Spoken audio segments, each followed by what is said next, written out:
Rádio Rio de Janeiro, a emissora da Fraternidade, passa a apresentar Luz na Penumbra, programa que leva ao seu coração a mensagem da doutrina espírita.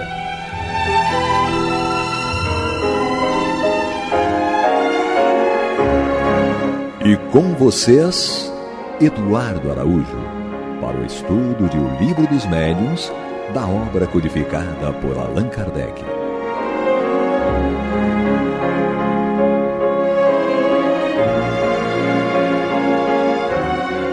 Olá, prezados amigos da Rádio Rio de Janeiro, sejam todos muito bem-vindos.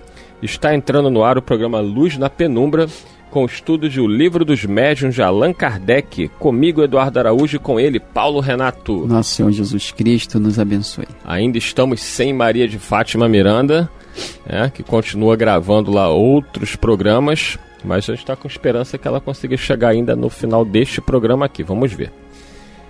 Nós estamos no capítulo 14, que trata dos médiuns.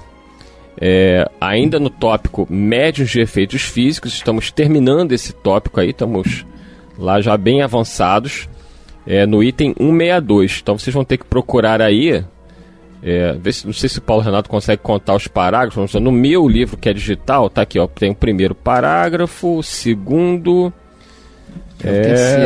seria o terceiro parágrafo, então tá certo. O que há a fazer... Isso. Então vamos lá. Lembrando que no programa passado, eu e o Paulo Renato estivemos juntos aqui, falamos bastante da questão dessas ideias que eram propagadas e ainda são, da existência do diabo. E Kardec disse, deixou claro aí que são ideias que podem até matar devido ao medo que produzem. E naquela época chegava-se a queimar pessoas vivas, acreditando-se que pessoas que estavam endemoniadas, assim, você estaria queimando o próprio diabo. Mas isso é uma situação muito séria. Lembrando aí, só no caso que o Sócrates dizia ser inspirado por um daimon. Daimon tem um sentido de espírito, não classifica, não adjetiva se é bom ou ruim. No caso do Sócrates, era um espírito bom que o orientava. Mas, com o passar do tempo, deu-se um sentido pejorativo, restrito a essa expressão, se eu não me engano, latina. Nós ficamos com o seu pior sentido. Mas, originalmente, ele não era tão ofensivo quanto é hoje. Então, vamos lá. Kardec vai dizer o seguinte aí nesse terceiro parágrafo do item 162. O que se deve fazer em todos os casos, quando uma faculdade dessa natureza se desenvolve espontaneamente num indivíduo, é deixar que o fenômeno siga o seu curso natural. A natureza é mais prudente do que os homens. Aliás, a providência tem os seus planos, e a mais humilde criatura pode servir de instrumento aos desígnios divinos. É inegável, porém, que algumas vezes o fenômeno assume proporções fatigantes e inoportunas para todo mundo. No capítulo 5, Manifestações Físicas Espontâneas, já demos alguns conselhos a respeito, dizendo ser preciso entrar em comunicação com o espírito para saber o que ele deseja. O meio seguinte também se baseia na observação. Então, assim, se você tem uma casa que está tendo fenômenos, pessoas que estão passando por isso, pode-se consultar, através de médiuns sérios, o aconselhamento da espiritualidade. Não é que eles vão resolver o problema, Eles vão dizer o que está acontecendo e qual o caminho para o tratamento, que normalmente é de ordem moral, Paulo Renato. Justamente. Muitas vezes nós queremos afastar o que é inconveniente, o que perturba, mas nós estamos na condição de oferecer os elementos necessários para a perturbação. É como, numa comparação, reclamarmos do nosso vizinho, que faz isso ou aquilo que nos desagrada, mas esquecendo que muitas vezes nós também fizemos aquilo que desagradasse ao vizinho. E às vezes nós que iniciamos a polêmica, a discussão, o problema, quando o vizinho revida, nós reclamamos. Então, às vezes é assim, nós somos desagradáveis para os outros, Os outros, muitas vezes, não têm condições de revidar, mas guardam a mágoa. E quando desencarnam, pode ser que a permissão de Deus seja dada para que o espírito se aproxime daquela família para fazer determinadas cobranças. Isso a pessoa, às vezes, não considera.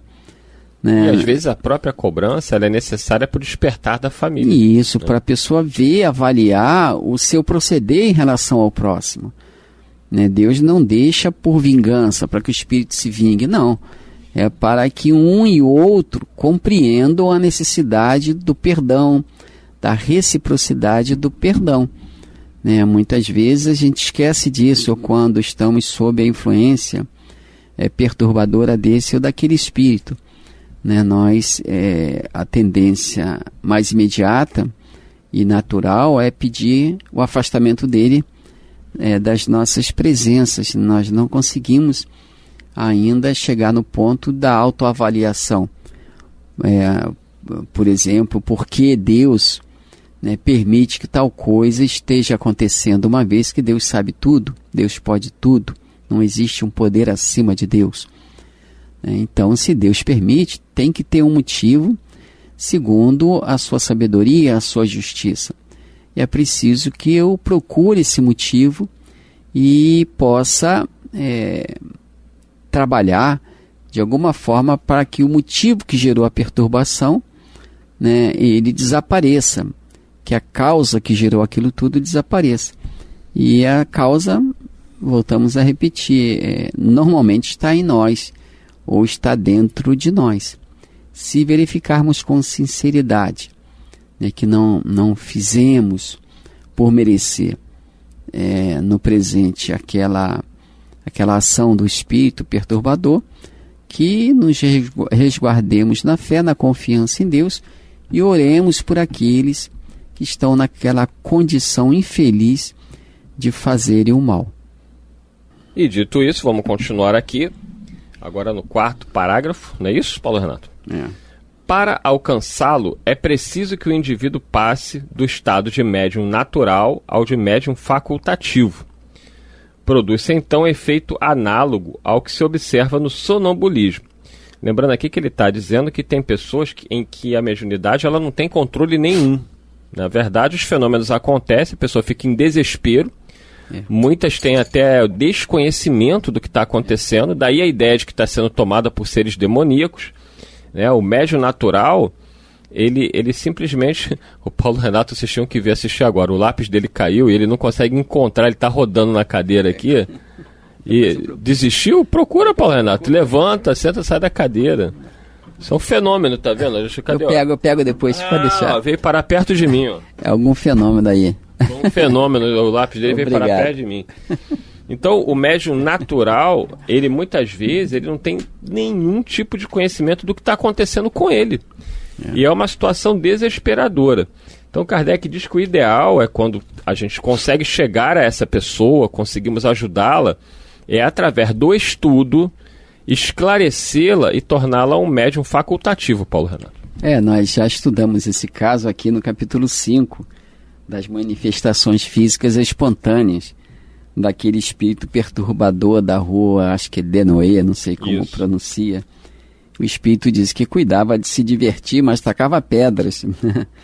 Então, a menina que fornecia aquelas energias para que o espírito fizesse o que fazia, era a que mais tinha medo. Então, ela era, nesse sentido, um médium inconsciente. Então, tornar aquilo que é inconsciente consciente, que nesses casos é mais salutar, é mais saudável, Kardec vai explicando aqui, de modo que a pessoa, de alguma forma, possa exercer algum controle sobre o fenômeno e não ficar se debatendo nas águas, à semelhança de um afogado. Porque aí entra na questão do programa passado, quando nós falamos sobre o medo. Isso.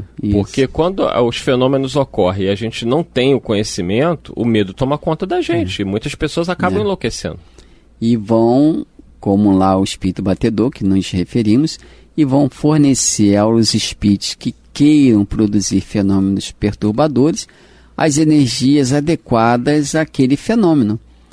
porque se oferecermos as energias num campo vibratório, digamos, superior, através da prece e tudo mais, eles não têm condições de se utilizar dessas energias. Mas baixando a vibração das energias que saem de nós, elas estão mais aptas, mais adequadas a serem movimentadas por eles. Então, realmente é necessário elevarmos o nosso padrão mental, né, cultivar valores positivos, de modo que não tenhamos com tanta frequência a sintonia com o mal.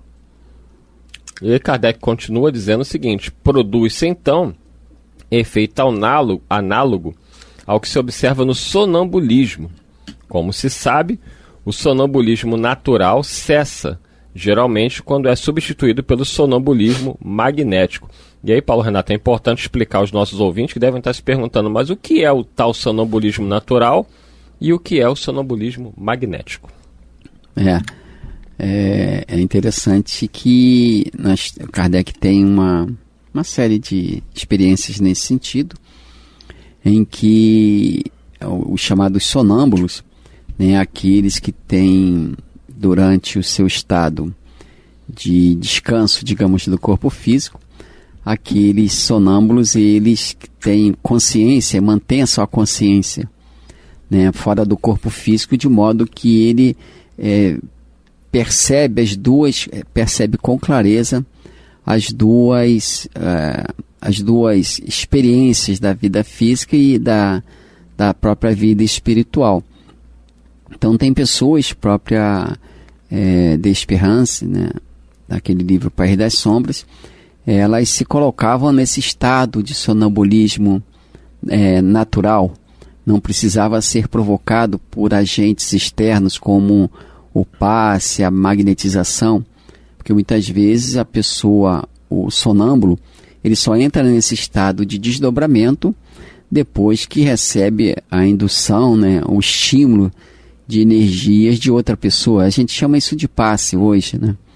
Mas antes era magnetismo, né? Quando se queria levar a pessoa a esse estado de desdobramento consciente, não é aquele estado de sono inconsciente que a pessoa levanta, dorme, e quando tem uma preocupação muito intensa para realizar algo... Igual a Miranda, né? Vai na geladeira, a gente estava dormindo, né? Para comer. O espírito se utiliza do próprio corpo. O Kleber também faz. Kleber é sonâmbulo, Kleber?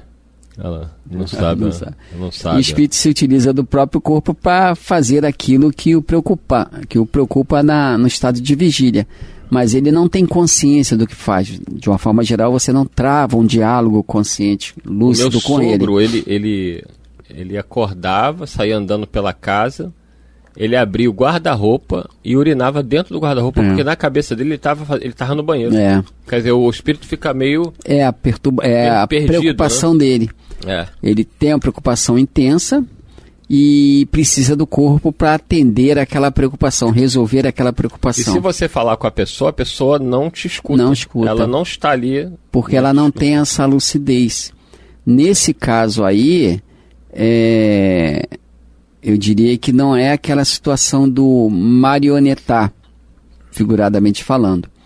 O espírito está ali no corpo, de uma forma inconsciente, entre aspas, né?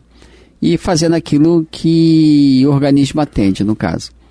Mas, quando o espírito está nesse estado de sonambulismo, que Kardec coloca como uma mediunidade, o espírito está fora do corpo, consciente, e pelo corpo, é como se fosse uma marionete, pelo corpo ele dá respostas, ele faz as coisas, né? Ele tem lucidez do que acontece aqui na experiência física, do que acontece na experiência espiritual.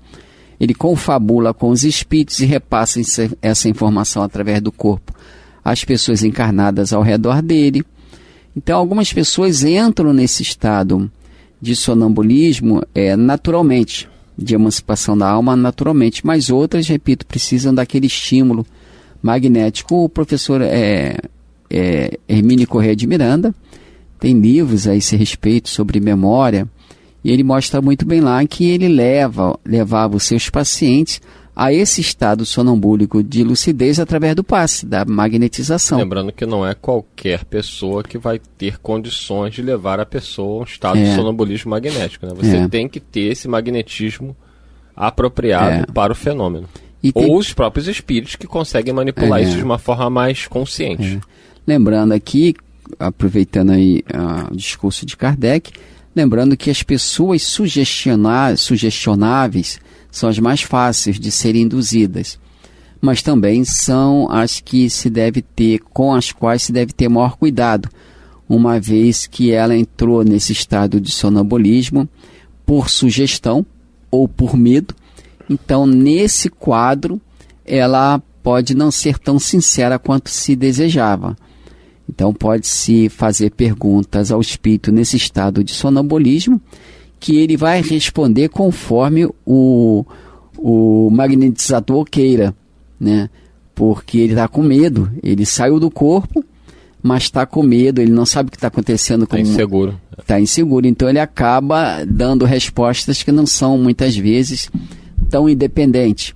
Agora, quando esse estado de sonambulismo é maior, realmente que o espírito está independente, que ele sabe que se matar o corpo ele não morre, ele às vezes até se recusa a responder perguntas. Esse é o estado de sonambulismo ideal, né? Então estamos aí no item 162 de O Livro dos Médiuns, aqui no programa Luz na Penumbra. Estou com Paulo Renato, sou Eduardo Araújo. Estamos sem a Miranda ainda, que está gravando outros programas. E nós estamos aqui no 4º parágrafo, pelo que o Paulo Renato falou. E a Kardec diz o seguinte: não se suprime a faculdade que tem a alma de emancipar-se. Apenas se dá a ela outra diretriz. O mesmo acontece com a faculdade mediúnica. Para isso, em vez de dificultar ou impedir os fenômenos, coisa que raramente se consegue e que nem sempre é isenta de perigo, o que se deve fazer é estimular o médium a produzi-los à sua vontade, impondo-se ao espírito. Seguindo aqui, por esse meio, o médium chega a subjugá-lo e de um dominador, às vezes tirânico, faz um ser submisso, e não raro, bastante dócil. Fato digno de nota, confirmado pela experiência, é que, em tal caso, uma criança que tem tanta e por vezes mais autoridade do que um adulto. Esta é mais uma prova a favor deste ponto capital da doutrina, que o espírito só é criança pelo corpo, que tem, por si mesmo, um desenvolvimento necessariamente anterior à sua encarnação atual, desenvolvimento que lhe pode dar ascendente sobre espíritos que lhe são inferiores. Então, Paulo Renato, a criança, né, tanto é que Kardec aí trabalhou muito, né, com jovens médiuns, né, que serviram para ele de grupo de controle para a produção, sobretudo, de O Livro dos Espíritos. Kardec tem umas questões a esse respeito no Livro dos Espíritos, quando ele fala sobre sonambulismo, a partir da questão 425. Kardec perguntou o seguinte: o sonambulismo natural tem alguma relação com os sonhos? Como explicá-lo? Resposta: é um estado de independência do espírito mais completo do que no sonho, estado em que maior amplitude adquire suas faculdades. A alma tem então percepções de que não dispõe no sonho, que é um estado de sonambulismo imperfeito. Aí Kardec vem com a explicação, uma resposta maior aqui dos espíritos, mas na questão 426, Kardec levantou esse ponto. O chamado sonambulismo magnético tem alguma relação com o sonambulismo natural? Resposta: é a mesma coisa, com a diferença de ser provocado. Em uma pessoa ela não tem consciência, na outra é provocado. Isso ocorre muito em reuniões mediúnicas. De qualquer maneira, o fato é o mesmo, isto é, o desdobramento da alma, com maior ou menor lucidez. Aquelas meninas que Kardec se serviu realmente eram médios, médios, né? Muito lúcidas, de forma que Kardec estabelecia um diálogo com o espírito como se ele estivesse ali encarnado, né? E as questões que Kardec levanta, que a gente observa no Livro dos Espíritos, são de todos os temas, né? E aquelas meninas, através daquelas garotas, 13, 14, 16 anos, 17, a senhorita Javé, a mais velha, tinha 17 anos. Então Kardec estabelece aquele autodiálogo de um nível cultural realmente muito elevado, e os espíritos estão ali dando as suas respostas com segurança. Quer dizer, esse é o tipo de sonambulismo que se faz ideal e que, por certo, o Chico Xavier possuía, né? O Chico, ele tinha, né, até pela missão que ele veio cumprir, a mediunidade de uma intensidade que nós desconhecemos, né? Era algo realmente impressionante, apesar dele procurar ser o mais discreto possível que ele podia, né? Mas é o que Jesus falou: uma vez iluminado, uma vez acendida a candeia, você não tem como mais escondê-la, ela vai alumiar a todos. E por falar em alumiar, alumiou. Apareceu uma luz Estava, aqui. sabe aonde, Paulo Renato? Ali no corredorzinho, tomando um cafezinho. Os ouvintes eu não aqui acredito, eu não acredito. preocupados. Eu tinha acabado de gravar com a Rita E ele entrou. Os ouvintes aqui, cadê a Miranda? A gente não vive sem ela. Tá aí. Ela estava na outra atividade. Mostrando lá o celular. Ela estava falando de Jesus em outra parte. Que Jesus nos conduza. Que Jesus nos pelo menos. Ela chegou pro final, para vocês ouvirem a voz dela. Vai dizer a gente está no amém. item 162, tá? Do livro dos médiuns. Nós estamos aí, vamos iniciar agora o 5º parágrafo, não é isso, Paulo Renato? Isso. Então, o 5º parágrafo é o seguinte aqui: a moralização do espírito pelos conselhos de uma pessoa influente e experiente, caso o médium não se ache em condições de fazê-lo, constitui quase sempre meio muito eficaz. Mais tarde voltaremos a tratar desse assunto. E aí a gente termina esse tópico, e aí vai entrar já no item 163, no próximo programa, que são as pessoas elétricas. Né? Miranda é uma pessoa elétrica, ô Paulo Renato? Que ela está sempre, né, agitada, elétrica. Talvez. Será que é o excesso de café? Não, acho que são as muitas atividades que ela participa. Café tá caro, hein, Miranda? Vai tomar muito café, não. Diz que agora tem vai ser o sabor imitação de café. Já tem azeite, café, azeite isso, também tá difícil. Você que toma muito café, abre teu olho. Então, Kardec termina aqui dizendo isso, né? Que a moralização do espírito pelos conselhos de uma pessoa influente e experiente, caso o médium não se ache em condições de fazê-lo. Quer dizer, é trabalhar em cima do espírito, Paulo Renato. É justamente que Kardec coloca que isso, nós falamos isso em programas anteriores, que esse tipo de influência é uma questão moral, não é uma questão absolutamente física. Embora determinadas influências de longo curso possam gerar problemas orgânicos, realmente problemas físicos, mas no caso aqui não é o que parece. Então Kardec mostra muito bem que o tratamento mais eficaz e eficiente, neste caso, é a moralização do espírito perturbador. E perturbador aí não só no sentido de causar incômodo, mas ele também está perturbado nas suas ideias ou nos seus ideais.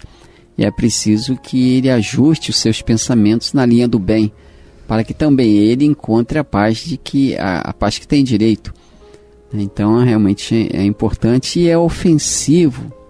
É muito ofensivo quando a gente chama alguém de demônio, né? É um espírito, filho de Deus, como qualquer um de nós, e eu acredito que nós também nos sentiríamos bem magoados se alguém, num excesso nosso de desequilíbrio, nos qualificasse como um demônio. Isso poderia realmente agravar qualquer situação. É isso aí. Dito isso, chegamos ao final de mais um programa e prometemos que no próximo programa ela estará aqui. Maria de Fátima Miranda. Dá tchau. Que Jesus nos conduza. Que Jesus nos conduza. Ela que é uma pessoa elétrica. Semana que vem, o item 163, iremos iniciar pessoas elétricas. Muita paz a todos e até lá. Nosso Senhor nos abençoe. Você está ouvindo o programa Luz na Penumbra.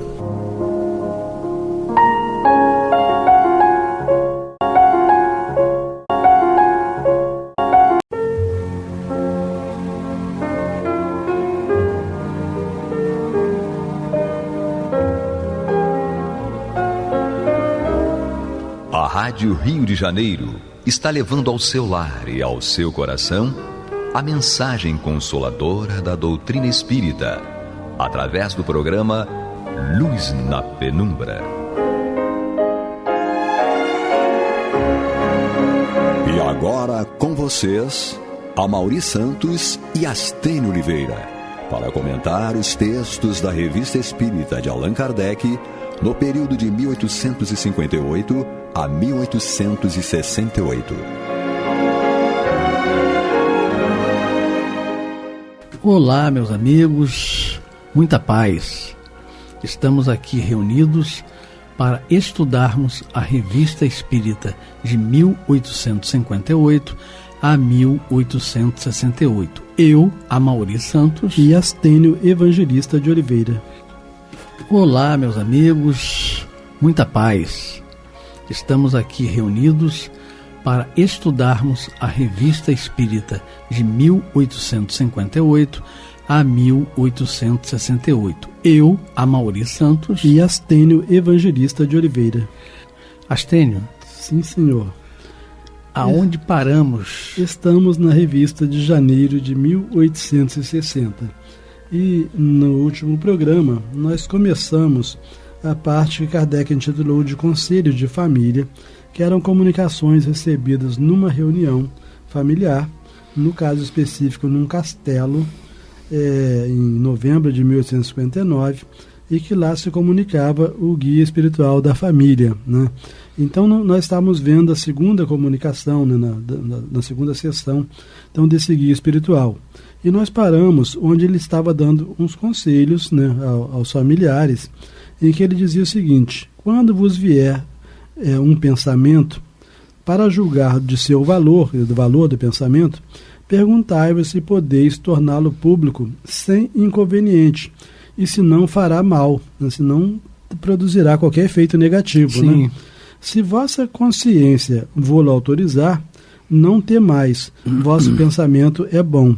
Então nós estávamos até comentando que, lamentavelmente, hoje as criaturas se valem da facilidade das comunicações para divulgar os mais pérfidos pensamentos. Exatamente. Né? Inclusive e coisas nocivas à saúde. A saúde saúde mental, né? Para praticar a maledicência contra pessoas, né, do bem, né, e daí por diante, né? Bom, então ele fala assim: se chega um pensamento, primeiro pergunta se você deve divulgar. Se você achar que deve divulgar, pergunta se vai ser bom divulgar, né? Bom, então ele prossegue seguindo o seguinte: dai-vos mutuamente bons conselhos, tendo em vista somente o bem daquele a quem os dais, e não o vosso, né, não o vosso bem. Então, quando dermos bons conselhos, devemos dar porque aquilo poderá produzir efeitos positivos para a pessoa a quem nós estamos aconselhando, e não porque vai trazer algum benefício para nós mesmos, né? Vossa recompensa estará no prazer que experimentareis por terdes sido úteis, né, por ter dado um bom conselho e aquele conselho ter ajudado alguém. Sim.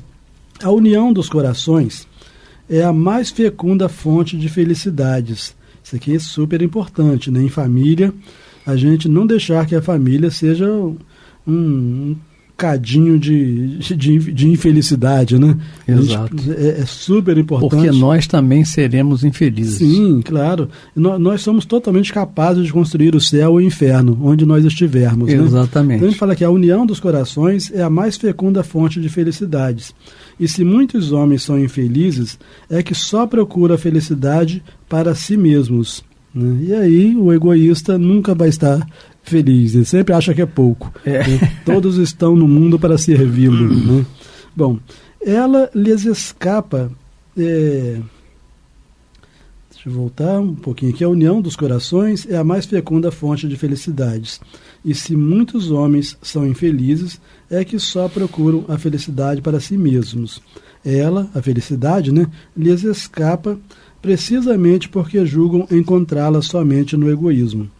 Digo a felicidade e não a fortuna, a riqueza material, né?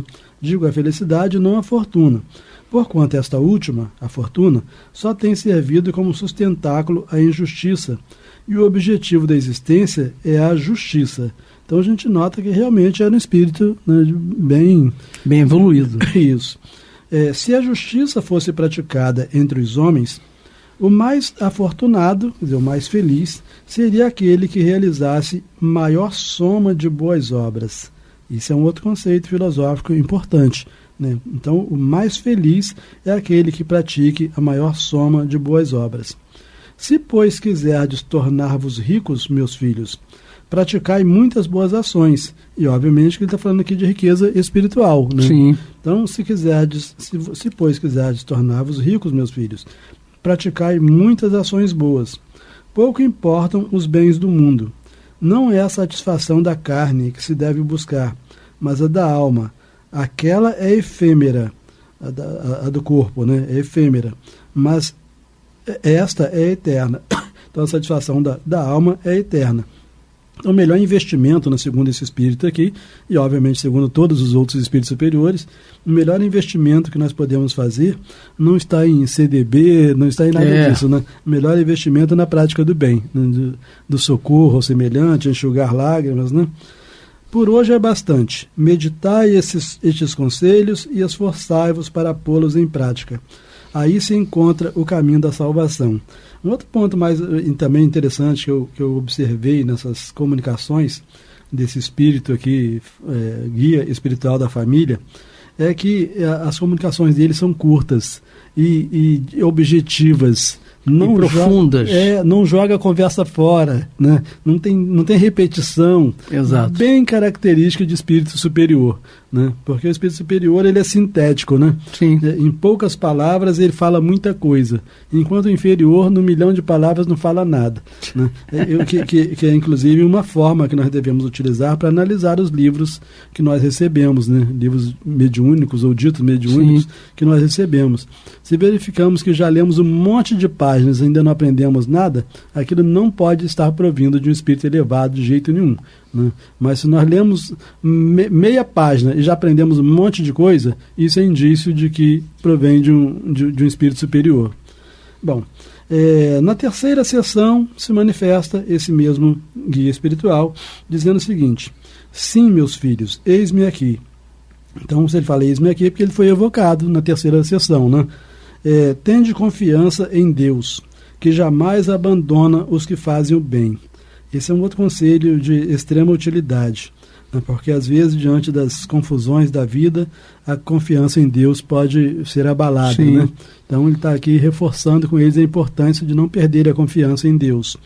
Tende confiança em Deus, que jamais abandona os que fazem o bem. Então é bom registrar, né, que Deus jamais abandona os que fazem o bem. Aquilo que julgais um mal, por vezes, só o é em relação às vossas concepções. Muito rica essa mensagem. Essa mensagem é muito positiva. Rica. Isso, porque normalmente a nossa fé em Deus tende a ficar abalada exatamente quando as provas nos alcançam, né? Então ele está dizendo assim: aquilo que julgais um mal, por vezes só o é em relação às vossas concepções. Muitas vezes também o mal real vem apenas de um desânimo ocasionado por uma dificuldade que a calma de espírito e a reflexão teriam evitado.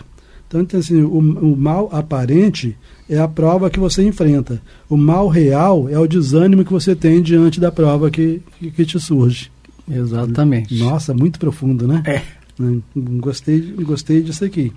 Bom, assim refleti sempre. E como já vos disse, reportai tudo a Deus. Tudo, né? Então, não fazer nada esquecendo que Deus está vendo, né? Esquecendo de que Deus existe. Então, diante da tomada de qualquer decisão, né, de qualquer resposta que venhamos dar, considerar que estamos na presença de Deus. Então, quando experimentardes qualquer pesar, longe de vos abandonar a tristeza, ao contrário, resisti e fazei todo esforço para triunfar, pensando que nada se obtém sem trabalho e que, algumas vezes, o sucesso faz-se acompanhar de dificuldades, né? E a gente fica sempre querendo molezinha, né? Surgiu a dificuldade, É o obstáculo. Deus me abandonou. Tem depressão. Invocai em vosso auxílio os espíritos benevolentes. Então, olha só, lá em 1859, né, ele orientando a família a invocar os espíritos benevolentes. E como ele é um espírito superior, ele está dizendo que nós estamos autorizados a invocar os espíritos benevolentes, que os espíritos benevolentes não se aborrecem com as nossas invocações. Obviamente que não é para pedir a eles para ganharmos na mega da virada, né? E sim para nos ajudarem a termos sabedoria para enfrentar as dificuldades, né? Bom, invocai em vosso auxílio os espíritos benevolentes. Eles não podem, como vos ensinam, fazer boas obras em vosso lugar, nem obter coisa alguma de Deus para vós, pois é preciso que cada um ganhe por si mesmo a perfeição a que todos estamos destinados. Mas podem inspirar-vos o bem, sugerir-vos conduta conveniente e ajudar-vos com o seu concurso.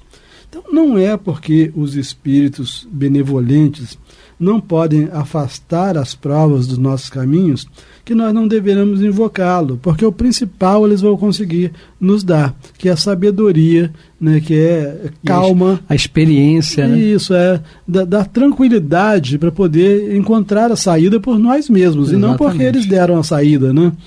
Bom, e aí ele conclui essa comunicação, né, dessa terceira sessão, dizendo assim: não se manifestam ostensivamente, mas no recolhimento. Quer dizer, esses espíritos superiores não se manifestam ostensivamente, mas exatamente no recolhimento.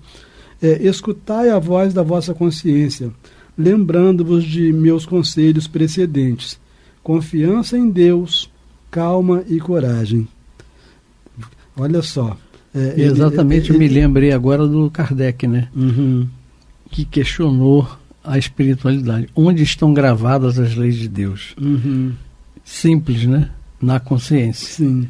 Né? Então ele conclui aqui a mensagem dele, né, fazendo uma síntese, né? Confiança em Deus, calma e coragem. Ele não iria dar essas orientações se ele achasse que aquela família estava livre de provas. Não é?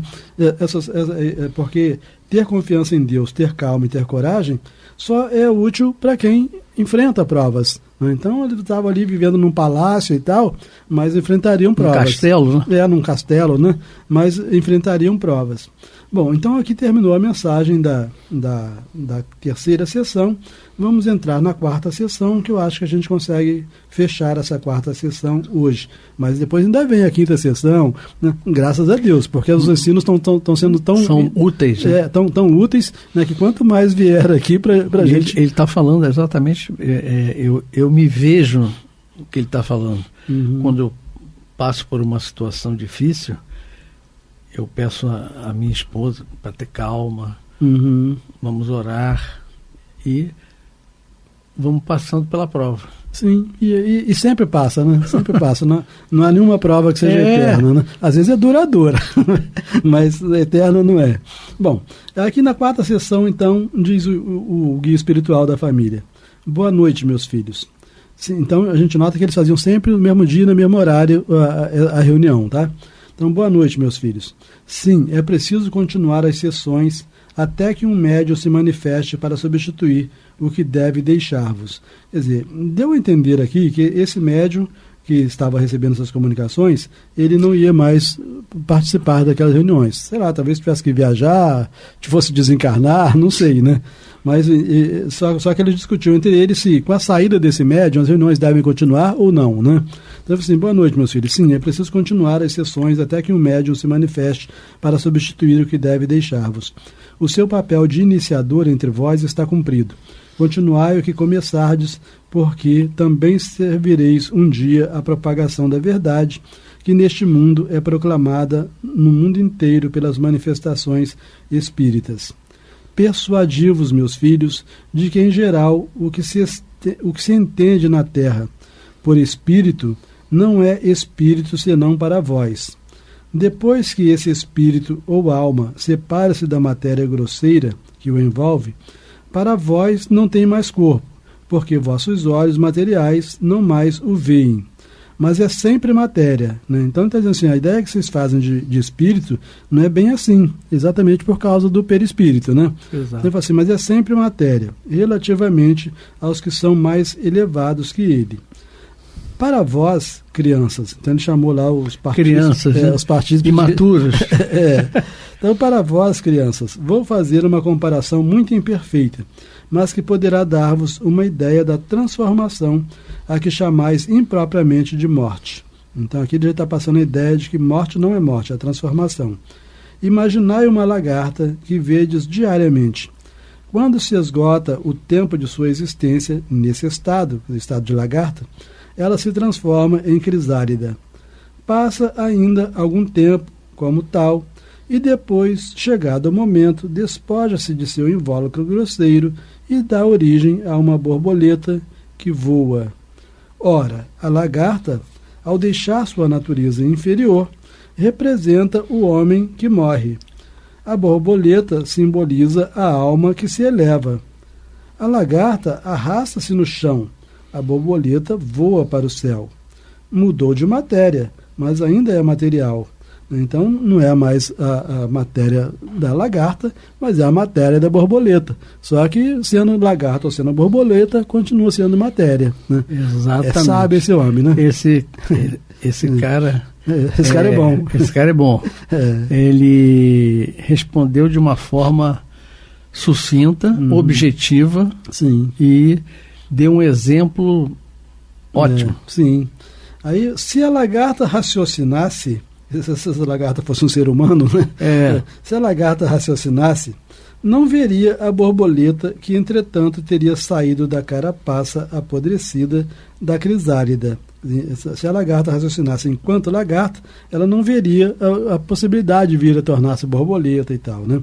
Portanto, o corpo não pode ver a alma, mas a alma, envolvida pela matéria, tem a consciência de sua existência, e o próprio materialista, por vezes, o sente interiormente. Então, o próprio materialista, às vezes, ele não consegue outra explicação que não seja admitir a existência da alma. Então, seu orgulho o impede de concordar, o orgulho do materialista.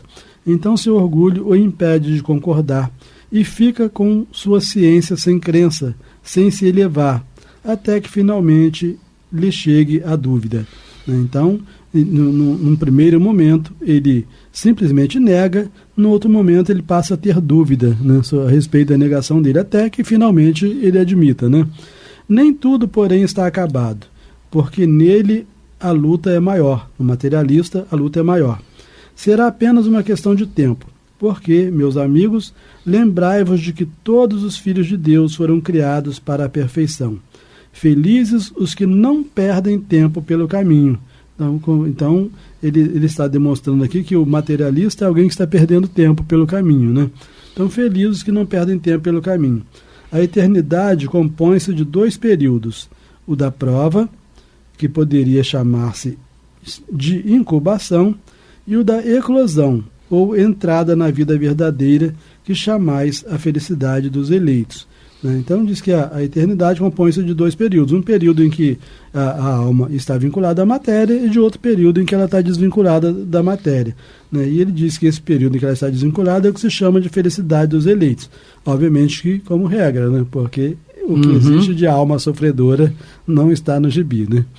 Bom, e aí terminamos a 4ª sessão, vamos entrar na 5ª sessão, mas não vamos provavelmente concluir a 5ª sessão, porque o nosso tempo está acabando. E a 5ª sessão também é a última das comunicações, pelo menos dessas que Kardec recebeu do próprio médium, né, que enviou para ele, e ele publicou aqui na revista. Graças a Deus Kardec publicou, porque são comunicações muito úteis. E nessa 5ª sessão, então, ele diz o seguinte: meus caros filhos, vejo com satisfação que começais a refletir nos avisos e conselhos que vos dou. Sei que para o atual desenvolvimento de vossa inteligência há simultaneamente muito assunto para reflexão. Contudo, devo aproveitar a ocasião que se apresenta. Dentro de alguns dias, esse meio não mais estará à minha disposição, que deve ser aquele médium, né, através do qual ele estava escrevendo, né? Dentro de alguns dias, esse meio não mais estará à minha disposição. E era necessário ferir a vossa imaginação de maneira a vos sugerir o desejo de continuar as vossas sessões até que algum de vós pudesse substituir o médium atual. Alguém ali ia ter que desenvolver mediunidade, né? Espero que essas poucas sessões sobre as quais vos incito a meditar demoradamente tenham bastado para vos despertar a atenção e o desejo de aprofundar mais esse vasto campo de investigações. Tomai por regra jamais buscar a satisfação da vã curiosidade. Então, através das comunicações, nunca por mera curiosidade. Sim. E sim de vos instruir e de vos aperfeiçoar. É inútil vos preocupardes com a diferença que possa existir entre o que vos ensinarei e o que sabeis ou julgais saber. Cada vez que vos for dada uma instrução, perguntai se é justa e se responde às exigências da consciência e da equidade. Então, analisar sempre a instrução que receba, né? Igual o Emmanuel falou com o Chico, comparar sempre o que ele falasse com o que o Cristo disse e o que Kardec disse. Quando a resposta for afirmativa, não vos inquieteis por saber se concorda com o que vos tiver sido dito. Que vos importa isto? O importante é o justo, o consciencioso e o equitativo. Tudo quanto reúne essas condições é de Deus. Obedecer a uma boa consciência, não fazer senão coisas úteis, evitar todas quanto, não sendo más, não tenham utilidade. Eis o essencial, porque fazer algo de inútil já é fazer o mal. Isso é muito bom, muito também, profundo, né? Você gastar tempo com coisas inúteis, né? Ficar...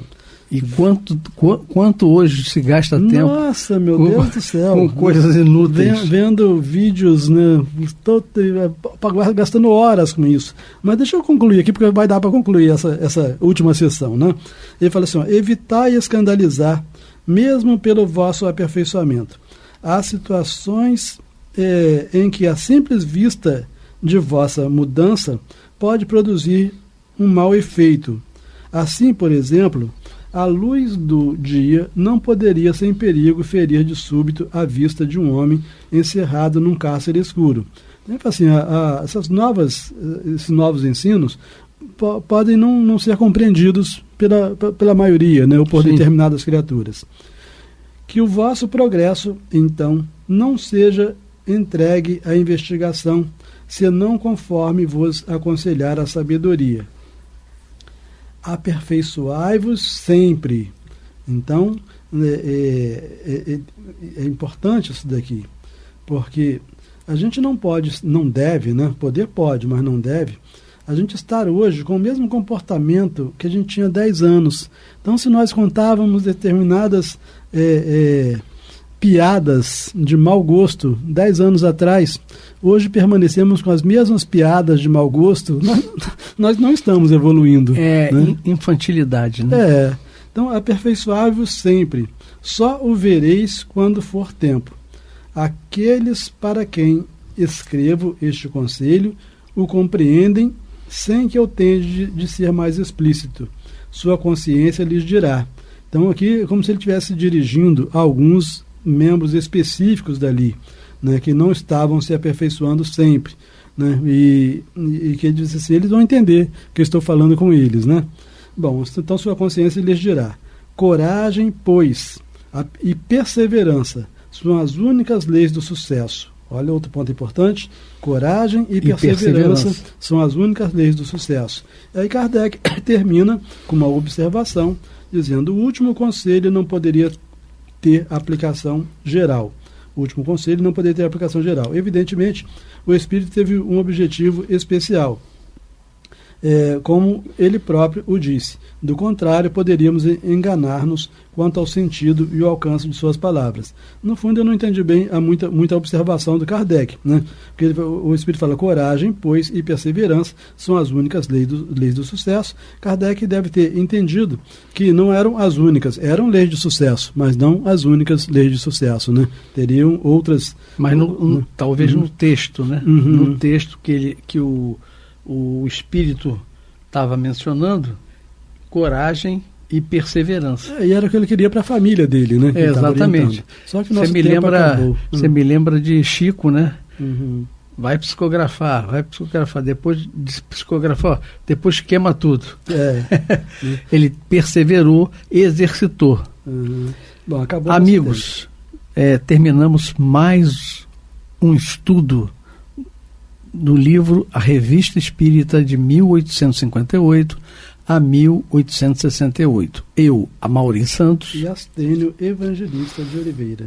Lembrando a vocês, o Clube da Fraternidade, pelo telefone 3386-1422. Ajudem para mais sócios, amigos e parentes. Tá bom? Muita paz.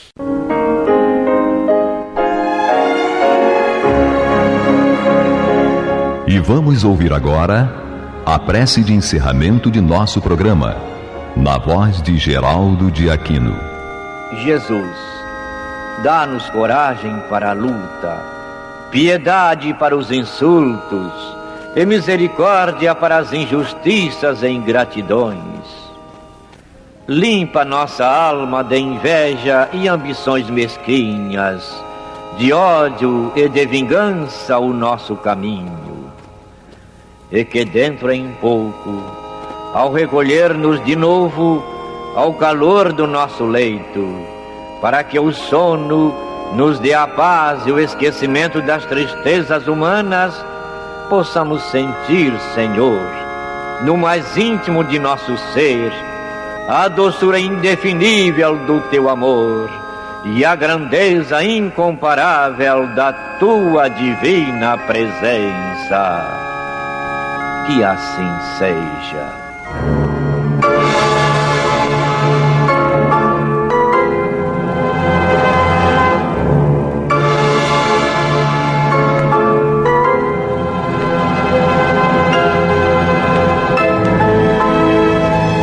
Acabamos de apresentar o programa Luz na Penumbra, que voltará a ser apresentado amanhã às 21 horas nesta emissora.